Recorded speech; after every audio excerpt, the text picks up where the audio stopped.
ಸ್ವತಂತ್ರವನ್ನು ಪಡೆಯುತ್ತಿರುತ್ತಾರೆ, ನಿಮ್ಮನ್ನು ಈ ದೇಶದಿಂದ ಓಡಿಸುತ್ತಾರೆ ಎಂದು ಘೋಷಣೆಯನ್ನು ನೀಡಿದನು.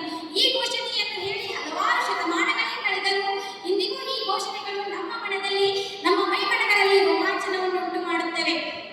ಹೀಗೆ ತನ್ನ ಹೆಸರಿನ ಜೊತೆಗೆ ಆಜಾದ್, ಸ್ವತಂತ್ರವನ್ನು ಸೇರಿಸಿಕೊಂಡ ಮತ್ತೊಂದು ಹೋರಾಟಗಾರ ಚಂದ್ರಶೇಖರ್ ಆಜಾದ್.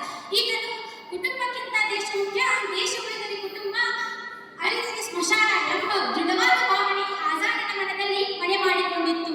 ಹೀಗೆ ಒಂದು ದಿನ ಬ್ರಿಟಿಷರು ಚಂದ್ರಶೇಖರ್ ಆಜಾದನ್ನು ಸಹ ಸೆರೆಮನೆಗೆ ತಳ್ಳಿದರು.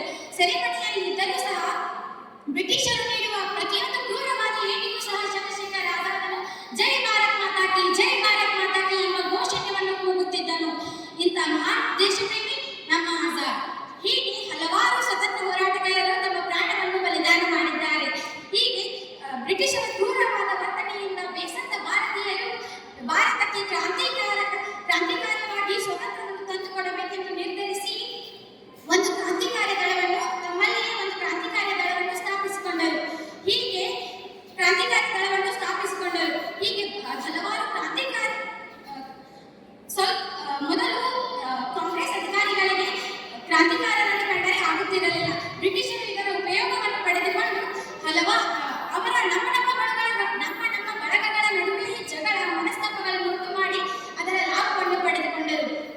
ಇಂತಹ ಸಮಯದಲ್ಲಿ ಅರುಣಾ ಅಸಾವಲಿ ಎಂಬ ಮಹಿಳೆ ಇನ್ಕ್ವಿಲಾಬ್ ಎಂಬ ಮ್ಯಾಗಝೀನ್ ಅನ್ನು ಅಂಡರ್ಗ್ರೌಂಡ್ನಲ್ಲಿ ರಾಮ್ ಮನೋಹರ್ ಲೋಹಿಯಾ ಎಂಬುವರ ಜೊತೆಗೆ ಎಡಿಟರ್ ಆಗಿ ಇಂತಹ ಜನರಿಗೆ ಒಂದು ಸಂದೇಶವನ್ನು ನೀಡಿದರು. She advised the freedom fighters not to allow any academic arguments on questions like violence and non-violence to divert attention from the stern realities of the day. She asked every youth and student of the nation to think and feel as soldiers of the nation that is to come ಎಂದು ಇಂತಹ ಜನರಿಗೆ ಸಂದೇಶವನ್ನು ನೀಡಿದರು. ಹೀಗೆ ಹಲವಾರು ಜನರು ನಮ್ಮ ದೇಶಕ್ಕೆ ಸ್ವತಂತ್ರ ಸಿಗುವ ಸಲುವಾಗಿ ತಮ್ಮ ಪ್ರಾಣವನ್ನು, ಸಮಯವನ್ನು, ಪ್ರತಿಭೆಯನ್ನು ಹಲವಾರು ತಮ್ಮ ವೆಚ್ಚ ಮಾಡಿದ್ದಾರೆ. ಹೀಗೆ ಅವರು ನಮ್ಮ ಮಹನೀಯರು ಮತ್ತು ಮಹಿಳೆಯರು, ಹಿರಿಯರು ಹಾಕಿಕೊಟ್ಟ ಹಾದಿಯಲ್ಲಿ ನಡೆದು ಭಾರತವನ್ನು ಮುಂದುವರಿಯುತ್ತಿರುವ ರಾಷ್ಟ್ರವಿದ್ದುದನ್ನು ಮುಂದುವರೆದ ರಾಷ್ಟ್ರವನ್ನಾಗಿ ಮಾಡಲು ನಾವು ನೀವೆಲ್ಲರೂ ಸೇರಿ ಶ್ರಮಪಟ್ಟು ನಮ್ಮ ದೇಶವನ್ನು ಅಭಿವೃದ್ಧಿ ಹೊಂದಿದ ರಾಷ್ಟ್ರಗಳಲ್ಲಾಗಿ ಒಂದಾಗಿ ಮಿಂಚಿಸೋಣ ಎಂದು ಹೇಳುತ್ತಾ ಕೊನೆಗೆ ಅಂಬೇಡ್ಕರ್ ಅವರು ಹೇಳಿದ ಒಂದು ಮಾತು ನನ್ನ ಮನಸ್ಸಲ್ಲಿ ನೆನಪಾಗುತ್ತಿದೆ.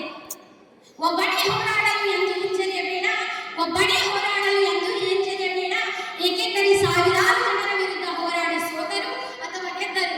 ಇತಿಹಾಸದ ಪುಟ